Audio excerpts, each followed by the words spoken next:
My name is Jared. Currently I work as the general manager of a farm and garden retail center. I'm from Mukwonago, Wisconsin, so the southeastern part of Wisconsin originally. I just finished a master's degree in environmental conservation in August while working with the National Park Service. And so now I'm transitioning back into the workforce. I was Marine Corps infantry from 2005 to 2008. I did 2 deployments to Iraq in 2006, and then again at the end of 2007 through early 2008. Well, I volunteered for the draft in 1968 and went into the Army in December of 68, and in June of 1970 went to Vietnam, 1969, sorry.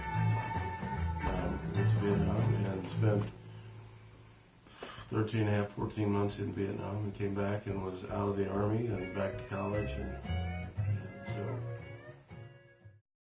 My name is Jeff Butler, and my occupation is I'm a park ranger for the National Park Service, working at the St. Croix National Scenic Riverway in Trigo, Wisconsin.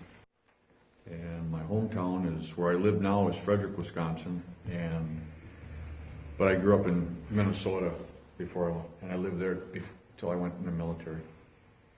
Okay. Well, what is your military background and history?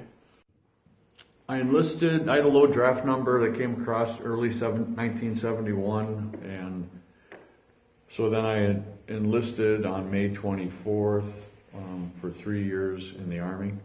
I went to Germany for 2 years, 3 months, and 28 days, and was discharged with an honorable discharge. What was your connection with nature like after your service and your connection now? There was something different at that point. It was like it felt right, and it was just felt right and felt good to be outside.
What was your connection with nature after your service and your connection now? So how it sort of started transitioning out of the military, just getting back to the area and connecting with stuff that was local to me that I didn't even know about. Post-military, you're in this tailspin of, well, what am I going to do now? Who am I now? And what's my purpose? It can be a real trick with your mind. I came across an environmental issues class at the technical school, and I took that, and it totally changed my life. From 2009 until 2016, I was going to school, working, and traveling a lot. And all the traveling is always connecting with country's most beautiful landscapes, untouched areas, and hiking and all that stuff. So it's like something that I'm actively pursuing to be connected with. Was your view of nature different when you got out of the Army?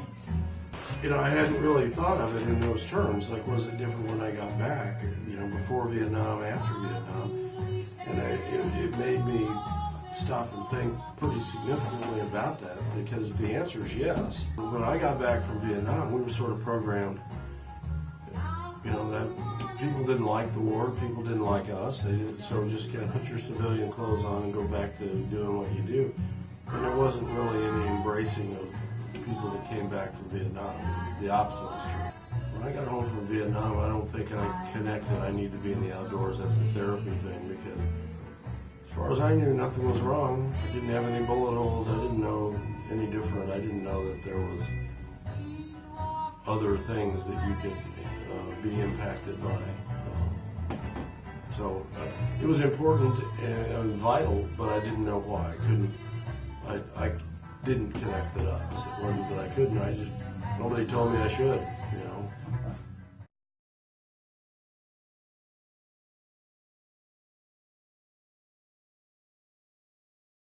Has nature helped you with healing from unseen wounds caused from your service? Oh, without a doubt. That's why I'm here doing what I'm doing right now, to help people connect with the outdoors, and you know, I get a benefit from that as well. So not just them, but I don't know where I'd be without the outdoors. I don't know, and especially this my involvement with the Rivers of Recovery, because you know, that had pointed out to me these guys that we take out, girls, guys, that we take out fishing, think they're going fishing. And really, they're connecting with nature, with the water, the river. There's a connection there that they didn't anticipate. And so they came initially thinking it was about fishing, and then they learned this isn't about fishing at all. This is about being outside. But certainly as a healing mechanism for post-traumatic stress, it's a big deal, because it's sneaky. It's not like you are going to therapy at 11 o'clock. Okay, I'll go. You're going to therapy with, we're going to call it fishing. And at the end of the day, you feel really good, probably better than you would have going to a room with a psychologist, psychiatrist person to deal with therapy. You know, if it sneaks up on you and you don't know you're being treated, then that's probably a pretty good thing. Would you say that you prefer outdoor therapy over more traditional indoor group or individual therapy? Without a doubt. I've been there, I've done both. You know, I've talked in a TV to a therapist, doc in a box I call them, you know. I've sat in groups and round tables in rooms. I've sat around a campfire, and I've had just an incredible experience sitting in a kayak talking to somebody else on the river. I always go away with those, the campfire ones, I'm sitting on a bank, sitting at a picnic table at a campsite, then all the other stuff I've walked away with, you know. I suppose I walk away with something, you know, so I guess there's something there, but nothing like what happened when you're outside.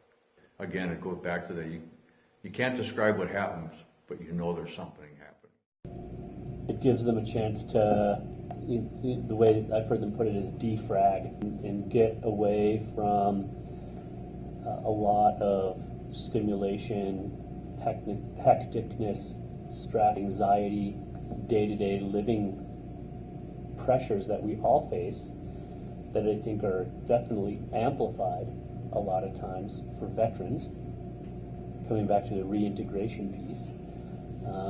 And then pile on top of that potentially something like post-traumatic stress disorder, and outdoor space, nature provides a calm, peaceful place for people to get away from that.